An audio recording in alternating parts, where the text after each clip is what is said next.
Sarita Kaushik. Zero अवरच्या आणि ABP माझाच्या सर्व प्रेक्षकांना धनत्रयोदशीच्या आणि दीपावलीच्या हार्दिक शुभेच्छा। आजच्या भागात तुम्हा सर्वांचं स्वागत। महाराष्ट्रात मराठा समाजाला स्वतंत्र आरक्षण देण्याच्या मागणीपासून सुरू झालेला लढा व्हाया EWS ते सरसकट ओबीसी प्रमाणपत्र, राजकीय आरक्षण ते थेट जरांगे विरुद्ध ओबीसी वळणावर येऊन ठेपलाय की काय असं सध्याचं राज्यातलं चित्र आहे। ओबीसी संघटनांच्या सह ह्याला कारण ठरले ते म्हणजे छगन भुजबळ। आज मात्र एकदम आक्रमक पवित्रा घेतला तो म्हणजे विधानसभेचे विरोधी पक्षनेते विजय वडेट्टीवार यांनी।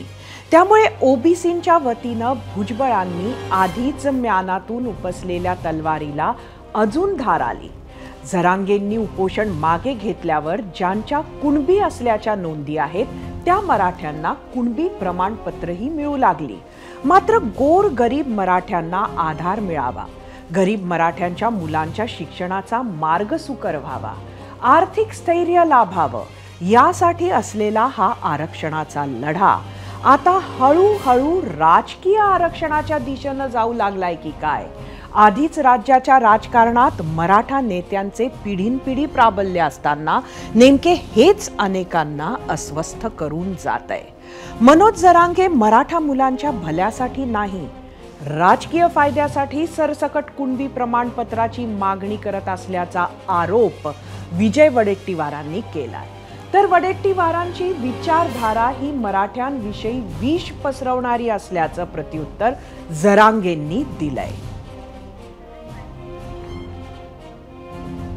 की त्यांना त्याच्यामध्ये जे आहे सर्व प्रकारचं आरक्षण पाहिजे आहे, ते पण ते म्हणतील त्याप्रमाणे ते पाहिजे आहे। एकाला कुणबी सर्टिफिकेट मिळालं की त्यांच्या ज्याला मिळालं त्याच्या पत्नीच्या 150 लोकांना, यांना आणखीन याच्या 200 लोकांना, या सगळेच आपोआप कुणबी झाले आणि कुणबी झाले की मग ते ओबीसीमध्ये आले की त्यांना हे सगळे अधिकार मिळावेत, मग शिक्षणाचे, नोकरीचे, राजकारणाचे।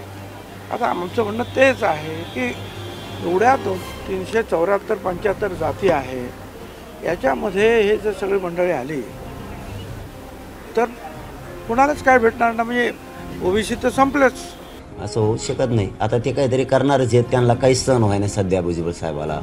काय करावं आम्ही तरी त्यांना आता किती समजून सांगितलं तरी लक्षात येईना, पुरावे मिळाले तरी त्यांच्या लक्षात येईना, त्याला आम्ही तरी काय करावं। ते आणखीन त्यांच्या विचारात परिवर्तन करणार। 40-50 वर्ष तुम्ही आमचं आरक्षण खाल्लं हे सिद्ध झालंय आणि हे सामान्य ओबीसी बांधवांना पटलंय की नेत्यांमुळं मराठ्यांच्या पोरावर अन्याय झालाय। हे सामान्य ओबीसीला पटल्यामुळं त्यांनी यांचं ऐकायचं आता बंद केलंय आणि मराठ्यांना सपोर्ट देणं सुरू केलं।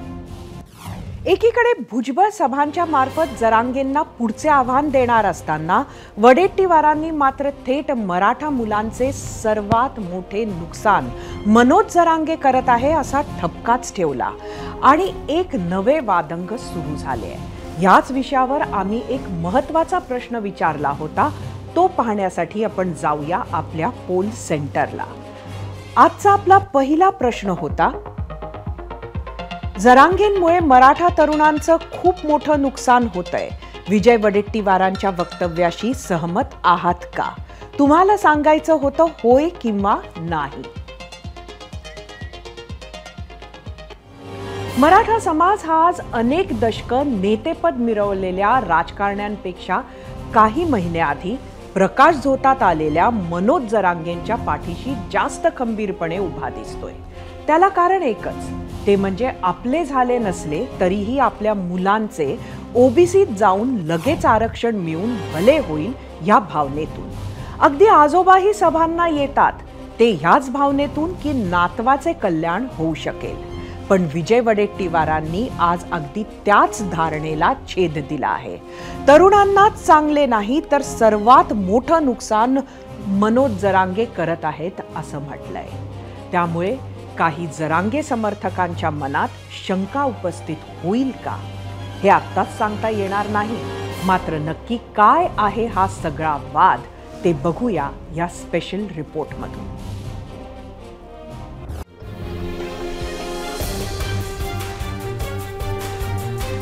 मनोज जरांगे गेल्या 2 महिन्यात मराठा तरुणांच्या गळ्यातलं ताईत बनलेलं ना।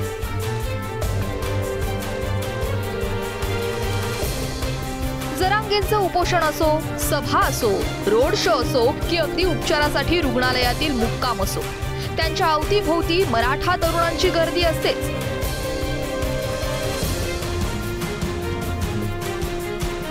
एखाद्या राजकीय नेत्याला किंवा सेलिब्रिटीलाही अशी गर्दी जमवण्यासाठी काही वर्षांचा संघर्ष करावा लागतो। मात्र त्या बाबतीत जरांगे अपवाद ठरले, कारण त्यांनी जो मुद्दा हाती घेतलाय तो थेट मराठा समाजाच्या भावनेशी, अस्मितेशी आणि अस्तित्वाशी जोडला गेलाय। त्यांच्या उपोषणापुढे, आंदोलनापुढे सरकार झुकल्याचं चित्र दिसलं। त्यामुळे समस्त मराठा तरुण वर्ग मनोज जरांगेंच्या पाठीशी उभा राहिला। मात्र मनोज जरांगेंच्या याच भूमिकेमुळे मराठा तरुणांचं प्रचंड नुकसान होणार असं वक्तव्य राज्याचे विरोधी पक्षनेते विजय वडेट्टीवार यांनी केलंय। अर्थात वडेट्टीवार यांनी मराठा तरुणांना EWS मधून जर 10% आरक्षण मिळत असेल तर ते OBC मधून मिळणाऱ्या आरक्षणापेक्षा जास्त फायदेशीर ठरेल असं सांगत जरांगेंच्या भूमिकेवर भाष्य केलं। त्यामुळे आज जास्त आरक्षण मिळत असताना जरांगे OBC मध्ये आरक्षण मागून ती टक्केवारी कमी करवणार असा हा आरोप सुरू झाला। आणि त्यातच मराठा तरुण जे जरांगेंच्या मागे उभे आहेत त्यांचं नुकसान होणार।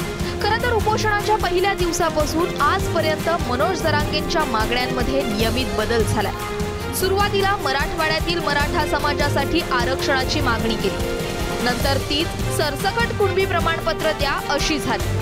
आता तीच मागणी राजकीय आरक्षणापर्यंत पोहोचली। जसजशा या मागण्या मोठ्या होऊ लागल्या तसतसा OBC समाजातून विरोध वाढतच होता। मात्र राजकीय नेत्यांमधून उघडपणे बोलले ते मंत्री छगन भुजबळ। त्यांनी OBC समाजाच्या अस्वस्थतेला, भावनांना शब्द दिले, आवाज दिला। OBC हा भाजपचा पारंपरिक मतदार राहिलाय। त्यामुळेच भुजबळांच्या वक्तव्यांना भाजप प्रदेशाध्यक्ष चंद्रशेखर बावनकुळे यांनी तात्काळ पाठिंबा दिला की त्यांना त्याच्यामध्ये जे आहे सर्व प्रकारचं आरक्षण पाहिजे आहे, ते पण ते म्हणतील त्याप्रमाणे ते पाहिजे आहे।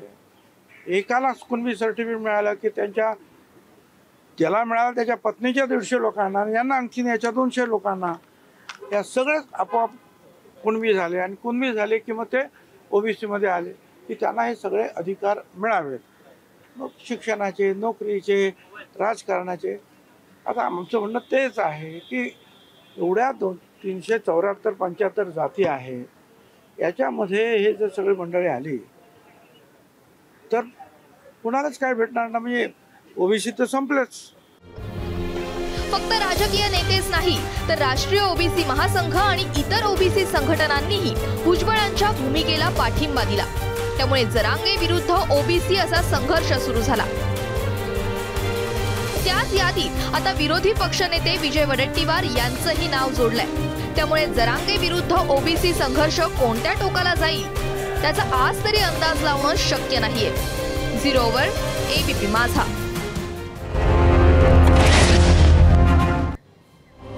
याच विषयावर विरोधी पक्षनेते विजय वडेट्टीवार नेमकं काय म्हणाले ते पाहूयात।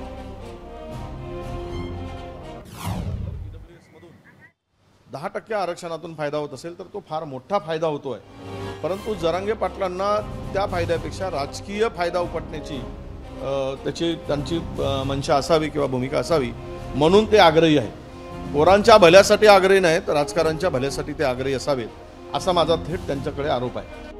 प्रचंड नुकसान होणार आहे। तरुणांनी, मराठा तरुणांनी या संदर्भातली सगळा अभ्यास करावा। जरांगे पाटलांच्या म्हणण्यावर सगळं काही ठरवू नये, अभ्यास करून त्यांनी आपल्या भविष्याचा निर्णय घ्यावा असंही माझं त्यांना आव्हान आहे। मुळात मी सांगितलं की OBC मध्ये येऊन 372 जातीमध्ये येऊन त्यांना फार काही फायदा मिळणार नाही आणि ओपनमध्ये फार काही जाती राहणार नाही। म्हणजे नोकऱ्यांचा संदर्भ जिथे येतो किंवा सोयी सवलतीचा येतो तिथे फार मोठा नुकसान मराठा तरुणांचं होणार आहे। आणि अशा स्थितीमध्ये त्यांनी अभ्यास करून, थोडा विचार करून आपण कोणाला साथ देतो, आपलं भलं काय आहे, अहित काय आहे, हित काय आहे याचा विचार करावा। हे फक्त विजय वडेट्टीवार म्हणत आहेत का? तर आज हीच बाब थेट मराठा समाजाच्या आतून मांडलीये प्रवीण गायकवाडांनी। प्रवीण गायकवाड हे संभाजी ब्रिगेडचे प्रदेशाध्यक्ष आहेत। राज्यात मराठा आरक्षणाचा विषय पेटलेला आहे। मराठा आणि कुणबी एकच असल्याच्या नोंदी राज्यभरात शोधल्या जात आहेत। सरकार ॲक्शन मोडवर आलं असून विविध पातळीवर हालचाली सुरू आहेत। अशातच मराठा समाजानं ओबीसी मधून आरक्षण घेण्याऐवजी आर्थिक निकषांवर आरक्षण घेतल्यास समाजाला अधिक फायदा होईल असं मत गायकवाडांनीही व्यक्त केलंय। पाहूयात। मनोज जरांगे यांची जी मागणी आहे की कुणबी प्रमाणपत्रांच्या आधारे ओबीसी मध्ये समाविष्ट करून आम्हाला आरक्षण द्यावं, या मागणीला महाराष्ट्रात प्रचंड प्रतिसाद मिळतोय। महाराष्ट्रामध्ये मनोज जरांगे पाटील यांच्या सभांना मिळणारा प्रतिसाद आपण पाहतोय किंवा त्यांच्या समर्थनार्थ होणारी आंदोलनं आपण पाहतोय। तर मग तुम्ही तुमची मांडणी आता कुठे पाहता या सगळ्या आत्ताच्या वातावरणात? 1 जून 2004लाच तो निर्णय झालेला आहे की कुणबी या सदरामध्ये मराठा कुणबी मराठाचं आरक्षण मिळेल। 1967 पूर्वीचे ज्यांना पण पुरावे मिळतील कुणबीचे त्यांना आरक्षणाचा लाभ मिळणार आहे। पण मराठा ही जात जर ओबीसी मध्ये घालायची असेल सरसकट तर त्याला मर्यादा पडतात। त्याला परत ओबीसीचा आयोग स्थापन करावा लागेल, मागासलेपणा सिद्ध करायला लागेल। हे आयोगाचं काम आहे की मागासलेपणा सिद्ध करायला लागेल। पण यापूर्वी खत्री आयोग, न्यायमूर्ती बापट आयोग, श्रॉफ आयोग, नारायण राणेंनी वेगळं समिती नेमली होती। त्याच्यानंतर आलेला गायकवाड आयोग, आणि गायकवाड आयोग सुप्रीम कोर्टात मध्ये गेला। पहिल्यांदा ते फेटाळण्यात आलं। तर त्याचं फेटाळण्याचं कारण काय आहे की 2 केंद्रीय स्तरीय काका कालेलकर आयोग आणि मंडल आयोग याच्यामध्ये मराठा जातीचा समावेश नाही मागासलेपणा। नंतर खत्री आयोग आणि बापट आयोग याच्यामध्ये सुद्धा सरसकट मराठा समाजाचा नाहीये। पण खत्री आयोगाने एक निरीक्षण नोंदवलेले ते महत्वाचे आहे। त्यांनी असं म्हटलं की मराठा कुणबी मराठा त्यांच्यावर अन्याय होऊ नये, कारण जर पूर्वीचे कुणबी असतील तर त्यांना न्याय मिळाला पाहिजे। परंतु सरसकट मराठा समाजाला समावेश करण्यात त्यांनी विरोध केला। त्यांनी असं म्हटले की आहे त्या ओबीसीच्या 380 छोट्या छोट्या जातीवर अन्याय होईल, त्यामुळे मराठा म्हणूनच आरक्षण पाहिजे असेल तर ईडब्ल्यूएसची संधी आज आहे। नाहीतर एसीबीसीचं जे क्युरिटी पिटिशन आहे त्याच्यासाठी महाराष्ट्र सरकारला भांडावं लागेल आणि मराठा म्हणूनच एसीबीसीचं आरक्षण द्यावं लागेल। कदाचित त्याच्यामध्ये मराठा कुणबी मराठा बरोबर कुणबी सुद्धा वेगळे समावेश केले जातील। एक शेवटचं नमूद करतो की अडचणी अजून पुढे आहेत। एकतर पहिली गोष्ट काय आहे, नचिपन कमिटीचा अहवाल केंद्र सरकारला सादर झालेला आहे, ज्यांनी 50% मर्यादा उठवावी अशी शिफारस केंद्र सरकारला केलेली आहे। ओबीसीची क्रिमिलेअर हटवावा ही पण केलेली आहे, परंतु तो अहवाल स्वीकारण्यात आजपर्यंत आलेला नाही। दुसरा एक अहवाल आहे रोहिणी आयोगाचा। रोहिणी आयोगाने अभ्यासाअंती हे सिद्ध केलंय की ओबीसी असेल, एससी असतील, एसटी असतील, त्याच्या तोंडवड्याला ज्या जाती आहेत म्हणजे ज्या पुढारलेल्या त्या वर्गातल्या जाती आहेत त्याच लाभार्थी आहेत। म्हणजे ओबीसी मध्ये 1000 जाती अशा आहेत की त्यांना अजून लाभ झालेला नाही। म्हणून प्रॉब्लेम काय आहे की सबकास्टिंग करावं लागेल। सबकास्टिंग केलं तर मग कुणबी माळी जे काही लोक आहेत त्यांना 2.5-3% ओबीसीचं आरक्षण राहील, तो धोका आहे। कारण ओबीसी जे म्हटलं जातं की ओबीसी ही जी एक मोठी जी संकल्पना आहे तर त्याच्यामध्ये इतक्या सगळ्या शेकडो जाती आहेत, मात्र या शेकडो जातींपैकी काही ठराविक जातीच आरक्षणाचा लाभ घेत आहेत हे आतापर्यंत सिद्ध झालेलं आहे। त्यामुळं मग त्याच्यामध्ये पुन्हा उपवर्ग करावे लागतील जर खरंच त्या छोट्या छोट्या समाज घटकांपर्यंत आरक्षणाचा लाभ मिळत नसेल तर। आणि हे सगळ्यांनाच लागू होतं। मग मराठा समाज जर ओबीसी मध्ये आला तर पहिलं आक्रमण जे होणार आहे ते कुणबींवरती होणार आहे, जे मराठा समाजाच्या सगळ्यात जवळची जात म्हटली जाते। त्याच्यानंतर मग आणखी खाली जातीची उतरंड आहे।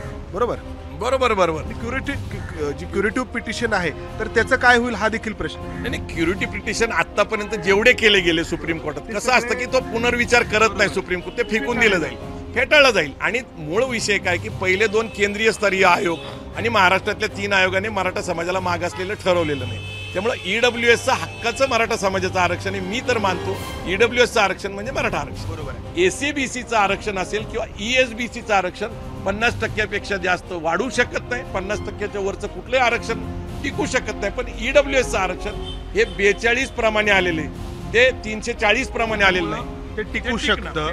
त्याच्यामुळे मराठा समाजाने जर ते ईडब्ल्यूएसचं आरक्षण घेतलं तर या ओबीसीच्या आरक्षणापेक्षा त्यातून जास्त लाभ होऊ शकतो असं तुमचं म्हणणं आहे। जवळपास 18 ते 19% कुणबी समाज जो आहे तो ओबीसीच्या आरक्षणाचा लाभ घेतोय।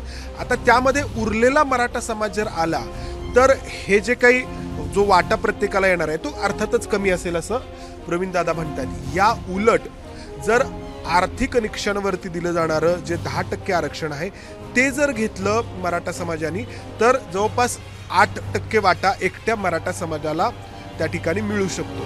दुसरी महत्त्वाची गोष्ट की जे समाज, जो व्यक्ती किंवा जे कुटुंब आर्थिक निकषांच्या आधारे आरक्षणाचा लाभ घेतं, त्याला जातीच्या आधारे आरक्षणाचा लाभ आत्ताच्या घडीला घेता येत नाही. काँग्रेस नेते आणि विरोधी पक्षनेते विजय वडेट्टीवारांनी जरांगेंची आरक्षण मागणी चुकीची असल्याचं सांगताना मनोज जरांगेंच्या आंदोलनामुळे मराठा तरुणांचं नुकसान होत असल्याची टीका केली होती. वडेट्टीवारांच्या या टीकेवर मराठा समाजातील तरुणांना काय वाटतंय ते पाहूया. मनोज जरांगे पाटील हे राजकीय त्यांचं कुठलीही पार्श्वभूमी नाही आहे तसा विचार केला तर, कारण ते आजपर्यंत आम्हाला मराठ्याचं नेतृत्व करणारे जे कोणी लोक होते ते आजपर्यंत स्वतःचा स्वार्थ साधून ते बसलेले आहेत. आज कुणीही मराठ्यांची बाजू ठामपणे मांडत नाहीये. तर आज आमचा पूर्ण मनोज दादांना पाठिंबा आहे. वडेट्टीवारांना माझी सकल मराठा समाजाच्या वतीनं विनंती आहे की कृपा करून आपण अतिशय संविधानिक पदावरती असणारे एक ग्रस्त आहात. कृपा करून आपण स्वतःचा आत्मपरीक्षण करून बघा आणि या निस्वार्थ माणसाविषयी असे कुठलेही स्वार्थी आणि घाणेरडे आरोप त्या ठिकाणी करू नयेत. तरुणांचं नुकसान नाही याच्यामध्ये. आमचा मराठा योद्धा आहे ते, असं बोलून चालत नाही. मराठ्यांचे योद्धे म्हणजे आमच्यासाठी लढत आहे ते, मराठ्यांच्या मुलांसाठी लढत आहे. मराठ्यांची मुलं आज किती महागाई हे आम्हाला माहिती आहे. एक मार्गांवर विद्यार्थी जात आहे, त्याच्यासाठी त्यांना असं बोलू नये, टीका वगैरे करू नये. राज्यात सध्या ओबीसी कोट्यातून मिळणारे आरक्षण 27% आहे. यात मराठा समाजाचाही समावेश झाल्यास आरक्षणाचा लाभ घेण्यासाठी नव्यानं वाटेकरी येतील अशी भावना ओबीसी समाजातील संघटनांची आहे. आमचा विरोध मराठा आरक्षणाला नसून ओबीसीतून मिळणाऱ्या आरक्षणाला असल्याचं ओबीसींचं म्हणणं आहे. त्यामुळेच विजय वडेट्टीवारांनी तर नक्की आज आरक्षणात ओबीसींचा काय फायदा होतोय आणि जर मराठा यात सामील झाले तर नंतर परिस्थिती काय असेल याचा व्हाईट पेपर काढा अशी मागणी सरकारकडे केली आहे. जर अन्न व नागरी पुरवठा मंत्री छगन भुजबळांनी तर आधीच सरसकट मराठा आरक्षणाला तीव्र विरोध केलाय, तशातच आता राज्यभरातून अनेक ओबीसी नेतेही भुजबळांच्या भूमिकेशी सहमती दर्शवत आहेत. या मराठा ओबीसी आरक्षण वादाचा त्रास सर्वच पक्षांना होणार आहे. महाराष्ट्रात मराठा मतं मोठ्या प्रमाणात आहेत असं म्हटलं तरी ओबीसी मतही तेवढ्याच प्रमाणात आहेत, किंबहुना जास्त आहेत. लोकसभा आणि विधानसभा निवडणुका तोंडावर आलेल्या असताना कोणत्याच पक्षाला कोणत्याच समाजाची नाराजी परवडणारी नाहीये. त्यामुळे प्रत्येक पक्षाची आणि नेत्याची अवस्था बिकट झाली आहे. यावरच आम्ही विचारलेल्या प्रश्नावर तुम्ही काय प्रतिक्रिया दिल्या आहेत त्या पाहण्यासाठी आपण जाऊया आपल्या मीडिया सेंटरला. आजचा आपला प्रश्न परत एकदा सांगते. जरांगेंमुळे मराठा तरुणांचं खूप मोठं नुकसान होतंय. विजय वडेट्टीवारांच्या वक्तव्याशी सहमत आहात का? सोशल मीडियावर आलेल्या प्रतिक्रिया बघूया. एक्सवरून अमोल काते, जरांगेंनी तरुणांमध्ये क्रांतीज्योत प्रज्वलित केली. तुमच्यासारखे नेते मंडळी कित्येक तरुणांची दिशाभूल करून कितीतरी मोठं नुकसान करत आले आहेत. एक्सवरून निखिल फडणवीस, वडेट्टीवार आधीच एका गटात आहेत, त्यांना बाकी चुकीचंच दिसणार. उद्या ते म्हणतील ओबीसींना आरक्षण आमच्यामुळे मिळाले. फेसबुकवरून सतीश साळुंके, तरुणांचे खरोखरच नुकसान होत असेल तर ते राजकारणी लोकांमुळे, राजकारणी तुपाशी, तरुण वर्ग उपाशी. फेसबुकवरून शिवाजी इकार, ओबीसी नेत्यांमुळे मराठा तरुणांचं नुकसान होत आहे. फेसबुकवरून विशाल सातपुते, सर्व मराठा जरांगेंसोबत आहेत. फेसबुकवरून रवींद्र गोरे, राजकारणी लोकांमुळे मराठा तरुणांचं नुकसान होत आहे. फेसबुकवरून अजित पवार, जरांगे पाटलांमुळे नेत्यांची नीतिमत्ता आणि खरं रूप दिसलं. फेसबुकवरून अनंत पवार, ज्यांच्या नोंदी कुणबी म्हणून आहे ते आतापर्यंत ओबीसी सवलतीचा लाभ घेऊ शकले नाही, त्यांना जरांगेंमुळे लाभ होणार आहे. फेसबुकवरून उदयन सावंत, मराठा तरुणांचं कसं नुकसान होत आहे ते सांगावं, नुसती विधानं करू नका. फेसबुकवरून संजय वायाळ मराठा तरुण काँग्रेसपासून दुरावल्यामुळे त्यांना त्रास होतोय. फेसबुकवरून रामनाथ सुराडकर कुछ पाने के लिए कुछ खोना पडता है. पक्षाचे झेंडे घेऊन फिरण्यापेक्षा येणाऱ्या पिढ्यांसाठी हा लढा सुरू आहे. काय नुकसान होईल ते मान्य आहे.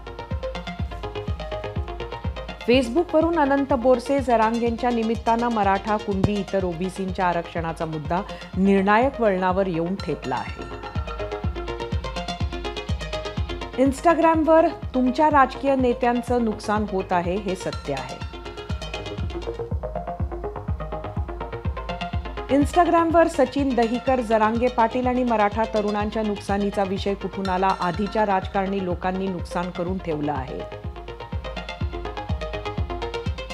इंस्टाग्रामवरून अजिंक्य पाटील हक्क मागितलाय. नुकसान तर इतकी वर्ष झेलत आलोय.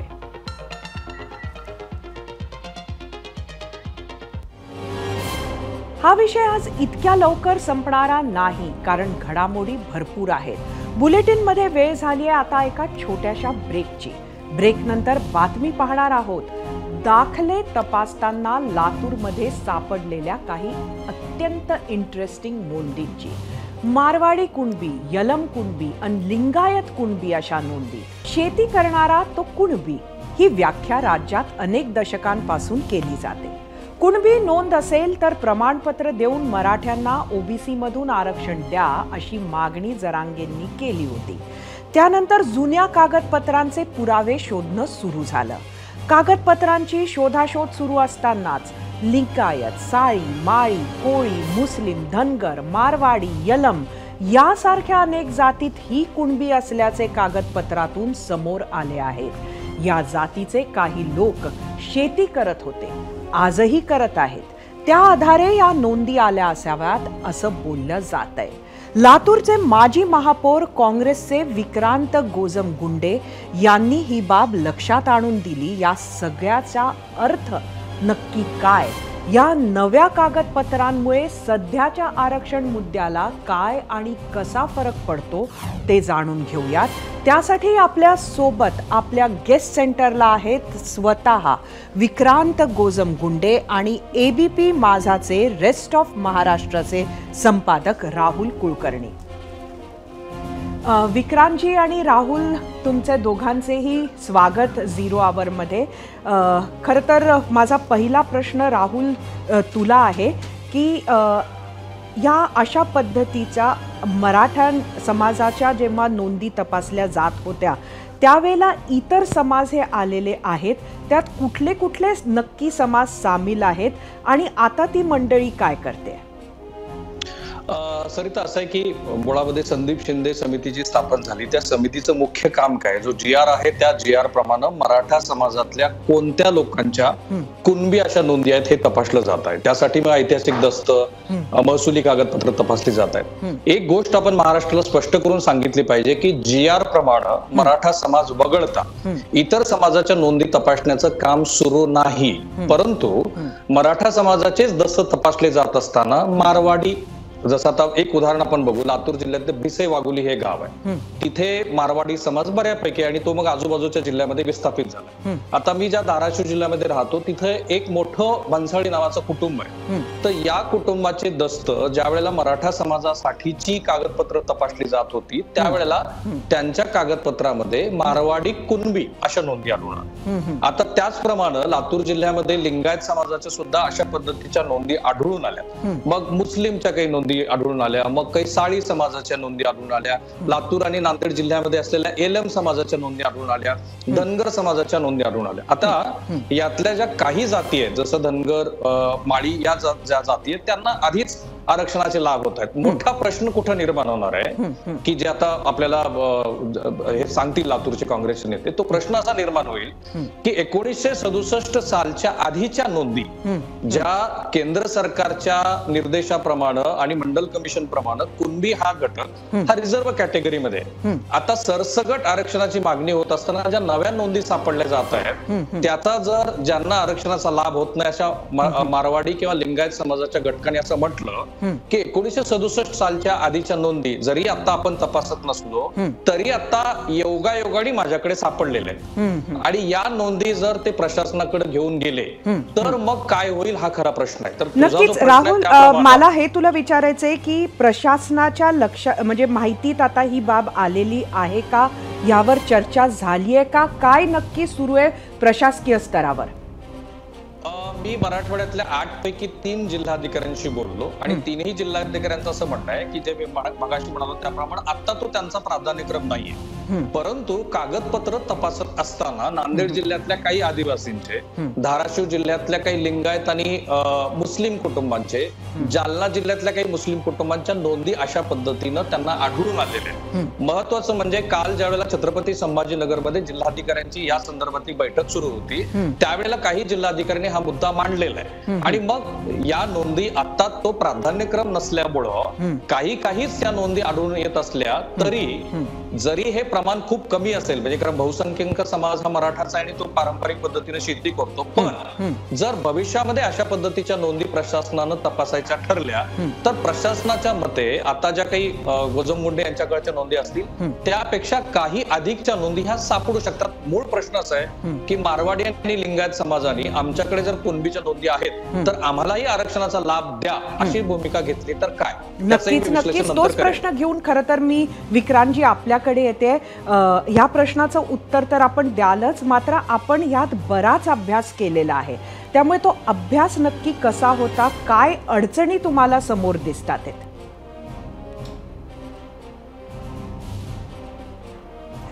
नाही, आता जे महाराष्ट्रामध्ये सगळं राजकीय वातावरण तापलेलं आहे आणि त्या अनुषंगानं मराठा कुणबी, कुणबी मराठा आणि कुणबी याच्या पडताळणीकरिता पूर्ण राज्यातील प्रशासकीय यंत्रणा लागलेली आहे. त्यांनीच ह्या नोंदी तपासलेल्या आहेत आणि त्यांच्याच वेबसाईटवर पब्लिश झालेल्या ह्या नोंदी आहेत.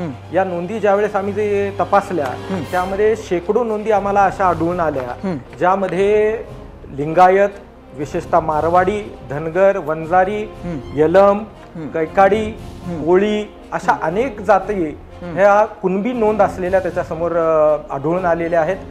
त्यांच्याशी आम्ही संपर्क स्वतः साधला, त्या गावांमध्ये आम्ही संपर्क केला आणि आम्हाला लक्षात आलं की त्या काळात त्यांच्या वाडवडिलांची त्या ठिकाणी शेती होती, त्यामुळे त्यांच्या समोर कुणबी अशी नोंद आलेली आहे. त्याचबरोबर प्रश्न असा निर्माण होतो की उद्या जर या सर्व नोंदधारकांनी जर अर्ज केला तर शासन त्याला प्रमाणपत्र देणार का? विक्रांतजी, मी आपल्याला अजून एक प्रश्न विचारते की मागास आहे एखादा समाज, हे सर्वप्रथम तुम्हाला आयोगाकडे जाऊन एस्टॅब्लिश झाल्यानंतरच पुढे ह्या सगळ्या बाबी येणार, त्यामुळे हे सगळे समाज जरी त्यात आले असले तरी पहिले त्यांना आयोगाकडे जावं लागणार. काय सांगाल? अगदी आपण म्हणताय ते बरोबर आहे आणि एक जे सांगितलं जातं की 94 साली सर्व समाज सरसकट आले, तसं नाहीये. तर मंडल आयोगाच्या शिफारशीनुसार अतिशय संघर्षातून हे सगळे ओबीसी झालेले आहेत आणि अनेक जणांनी हुतात्म्य पत्कारलेलं आहे. त्याच्यावरती आता कुठेतरी गदा येते का अशी ओबीसीची भावना आहे आणि महाराष्ट्रातला ओबीसी प्रचंड घाबरलेला आहे, प्रचंड दडपणाखाली आहे. कारण शासनकर्त्यांचं काम असतं की जो कमकुवत आहे, ज्याला आवाज नाहीये, त्याला संधी देण्याचं काम हे शासनाचं आहे. परंतु मुख्यमंत्री महोदयांनी आदरणीय छत्रपती शिवरायांची शपथ घेऊन सांगितलं की आम्ही विशिष्ट समाजाला आरक्षण देऊ. तशीच शपथ माननीय मुख्यमंत्री छत्रपती शिवरायांची घेऊन हे सांगतील का की लिंगायत, वाणी आणि लिंगडेर एकच आहेत? मुख्यमंत्री छत्रपती शिवरायांची शपथ घेऊन हे सांगतील का की आदिवासींना एसटीच्या आरक्षणाची अंमलबजावणी ते करणार आहेत? मुख्यमंत्री हे सांगतील का की 16% आणि 5% आरक्षण नाकारताना सर्वोच्च न्यायालयाने मुस्लिम समाजाचं आरक्षण नाकारलं नव्हतं तरीही त्यांना त्या लाभापासून वंचित ठेवलंय? तर त्यांना सुद्धा मुख्यमंत्री महोदय छत्रपती शिवरायांची शपथ घेऊन सांगतील का की त्यांचाही आरक्षणाचा प्रश्न ते सोडवतील? आणि शेवटचा मुख्यमंत्री महोदयांना माझी आपल्या माध्यमातून मागणी असेल की मुख्यमंत्री महोदयांनी छत्रपती शिवरायांची शपथ घेऊन सांगावी की ओबीसींच्या आरक्षणाला धक्का लागणार नाही. कारण मॅडम हे सांगितलं जातं की ओबीसींना 27% आरक्षण आहे. नक्कीच, खरं तर आम्ही सगळेजण त्याच्यासाठीच अगदी बरोबर आहे आपलं म्हणणं. मी राहुलकडे हा प्रश्न मला एक घेऊन जायचा आहे. राहुल, मी तुला हा प्रश्न विचारते की तू ग्राउंडवर आता भरपूर फिरतोय, जिथं जिथं हे कॅम्प सुरू आहेत त्या जागांवर तू जातो आहे, त्याचबरोबर हे नोंदी जिथं सापडत आहेत त्या लोकांशी तू बोलतोय.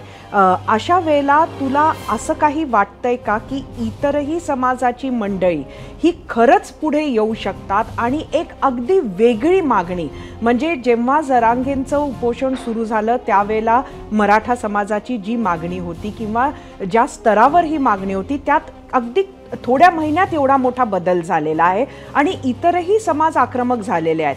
आता ह्या ज्या नोंदी सापडत आहेत त्यानंतर काय होईल असं तुला वाटतंय? ग्राउंडवर तुला काय सेन्स होत आहे? नाही सरिता, याच्यामध्ये कायदेशीर मुद्दा अत्यंत स्पष्ट आहे. पहिला म्हणजे मंडल आयोगाने काय सांगितलंय की महाराष्ट्रामध्ये कुणबी जे आहेत ते आरक्षित आहे आणि आता मनोज जरांगे सहित आणि त्यांच्या या मागणीला वडट्टीवार आणि छगन भुजबळ यांचाही पाठिंबा कुठपर्यंत आहे, ज्यांच्या कागदपत्रामध्ये कुणबी नोंदी आहेत त्यांना प्रमाणपत्र द्यायला कुणाचाही विरोध नाहीये. बाकीच्या मंडळींचा विरोध कुठे आलाय की ज्या ठिकाणी कुणबी प्रमाणपत्राच्या जवळच्या रक्ताच्या नात्यातल्या मंडळींना तो द्यायचा ज्या वेळेला विषय येईल त्याला आक्षेप घेतला जातोय. आता जो शिंदे समितीचा GR आहे तो GR काय आहे की मराठा कुणबी मराठा या नोंदी कोणाच्या आहेत त्या तपासायच्या. आता प्रश्न कायदेशीर कुठे निर्माण होईल की ज्या वेळेला मारवाडी कुणबी, लिंगायत कुणबी, 1967च्या आधीच्या कायद्याप्रमाणे जर कुणबी ही मंडल आयोगाच्या नोंदीप्रमाणे आरक्षित असलेली जात आहे आणि आता आमच्याकडे अशा पद्धतीच्या नोंदी सापडल्यात तर मग प्रशासनाची अडचण कुठे होणार आहे की जसं आता मराठा समाजासाठी कुणबी प्रमाणपत्राच्या आधारे की जे त्यांचा हक्कच आहे जो मान्य केलेला आहे ते प्रमाणपत्र तुम्ही देत आहात, तर आमच्याकडे सापडलेल्या या नव्या नोंदी आहेत या नोंदी घेऊन कायद्याप्रमाणे 1967 सालच्या आधीच्या या नोंदी असल्यामुळं जर एखादा व्यक्ती SDM कडे गेला आणि तो म्हटला की मला हे प्रमाणपत्र द्या तर प्रशासनासमोर मोठी अडचण होऊ शकते. कारण हा खुल्या प्रवर्गातला असा घटक आहे की ज्याला आरक्षणाचा लाभ झालेला नाही आणि म्हणून आपल्या प्रेक्षकांना हे स्पष्ट करायला हवं की संदीप शिंदे कमिटी ही सध्या मराठा समाजाच्या कुणबी प्रमाणपत्राचा शोध घेते आहे. ती शोध घेत असताना ही प्रमाणपत्र सापडलेली आहेत.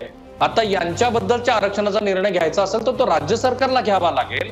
नक्कीच तुझा मुद्दा लक्षात आला राहुल. विक्रांतजी, आपल्याला वेळेची अगदी मर्यादा आहे, अगदी थोडक्यात सांगा तुम्हाला काय म्हणायचंय.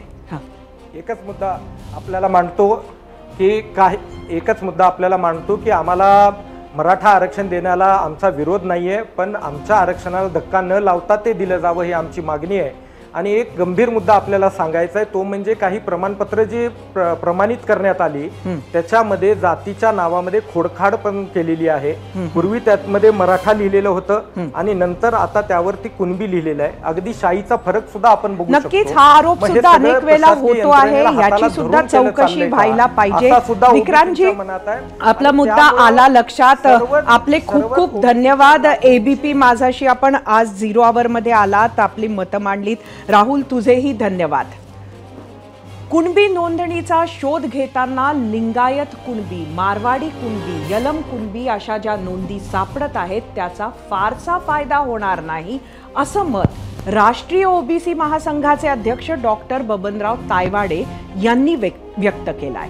अशा नोंदी असलेल्यांना आरक्षणाचा लाभ लगेच देता येणार नाही, त्याचा निर्णय राज्य मागासवर्ग आयोगालाच करावा लागेल असंही ते म्हणाले.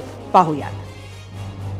आपल्यासोबत राष्ट्रीय OBC महासंघाचे अध्यक्ष डॉक्टर बबनराव तायवाडे आहेत. सर, कुणबी अभिलेख शोधण्याचं काम सगळीकडे राज्यात सुरू आहे आणि आता काही भागातून अशी माहिती समोर येत आहे की कुणबी म्हणजे सर्वसाधारणपणे शेती करणारा जो व्यक्ती आहे, त्यामुळे अनेक लोकांच्या अभिलेखांमध्ये दस्तावेजांमध्ये अगदी मारवाडी कुणबी, यलम कुणबी अशा पद्धतीचे, लिंगायत कुणबी अशा पद्धतीचे नोंदी मिळत आहेत.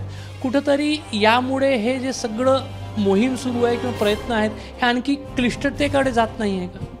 कुणबी जातीमध्ये जवळजवळ 45 ते 50 सबकास्ट आहेत. आपल्याकडे जर आपण आपल्या विदर्भाचा विचार केला तर तिरळे कुणबी, बावणे कुणबी, दखणे कुणबी, जाधव कुणबी, लोणारे कुणबी, धनोजे कुणबी, खैरे कुणबी असे पुष्कळ प्रकार आहेत. आणि म्हणून आपण त्याच्यामध्ये महत्त्वाचं असं की मॅक्झिमम लोकांच्यात फक्त कुणबी लिहिलेलं आहे, सबकास्ट लिहिलेलं नाही आहे. काही लोकांच्या ज्यात मराठा कुणबी लिहिलं होतं किंवा कुणबी मराठा लिहिलेलं होतं त्यांना 2004मध्ये आरक्षणामध्ये घेतलेलं आहे. आता आपण जो म्हणता हा जर नवीन प्रकार आला तर अशा प्रकारच्या जर काही नोंदी सापडल्या तर त्यांचा समावेश करायचा की नाही करायचा तो राज्य मागासवर्गीय आयोगाचा अधिकार आहे. तो डायरेक्ट कहता येत नाही. 90 ते 95% लोकांनी ऑलरेडी कास्ट सर्टिफिकेट काढलेलं आहे, ओबीसीचं सर्टिफिकेट काढलेलं आहे आणि ओबीसीचे बेनिफिट घेत आहे. ओबीसीचे बेनिफिट घेत आहे. यावरच आम्ही विचारलेल्या प्रश्नावर महाराष्ट्रानं काय कौल दिला आहे तो कौल पाहण्यासाठी जाऊया आपल्या पोल सेंटरला. आजचा आपला प्रश्न होता, जरांगेंमुळे मराठा तरुणांचं खूप मोठं नुकसान होतंय. विजय वडेट्टीवारांच्या वक्तव्याशी सहमत आहात का? यूट्यूबवर एकूण 20,000 मतं. 31% लोकांनी होय म्हटलं, 69 लोकांनी नाही. इंस्टाग्रामवर 2000.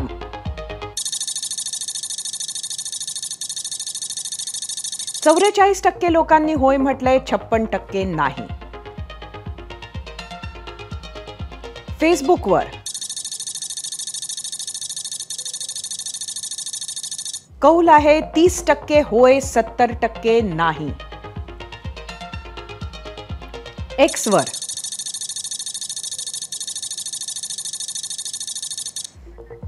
52% होय म्हटलंय, 48% नाही. एका विषयातून बाहेर निघत नाही तोवर दुसरं आव्हान समोर उभं राहावं अशी सरकारची स्थिती असेल. डेंग्यूमधून सावरलेले अजित पवार शरद पवार आणि परिवारासोबत जेवून थेट दिल्लीत पोहोचले. तिथे त्यांनी गृहमंत्री अमित शहांची त्यांच्या निवासस्थानी भेट घेतली. एवढ्या तातडीनं घेतलेल्या आणि दीड तास चाललेल्या भेटीत नेमकं काय झालं असेल याबाबत वेगवेगळे आडाखे बांधले जात आहेत. आत्ता कुठं दिवाळी सुरू झाली आहे. पुढचे 4 दिवस हा सर्वात मोठा सण शांततेत साजरा होणार की राजकीय फटाके फुटणार त्याकडे आपलं लक्ष असणार आहेच. यंदा महाराष्ट्र केसरीची गदा कोण पटकावणार याचा सस्पेन्स संपला आहे. सिकंदर शेख ठरलाय यंदाचा महाराष्ट्र केसरी. गंगावेस तालमीत मेहनत घेणाऱ्या सिकंदर शेखनं अवघ्या 5.5 सेकंदात 66व्या महाराष्ट्र केसरीचा किताब पटकावलाय. अंतिम फेरीच्या लढतीत सिकंदरनं गतविजेत्या शिवराज राक्षेला 5.37 सेकंदाला झोळी डावावर चितपट केले. पुण्यातील लोणीकंद फुलगाव इथं खासदार रामदास तडस गटाची महाराष्ट्र केसरी कुस्ती स्पर्धा आज पार पडली.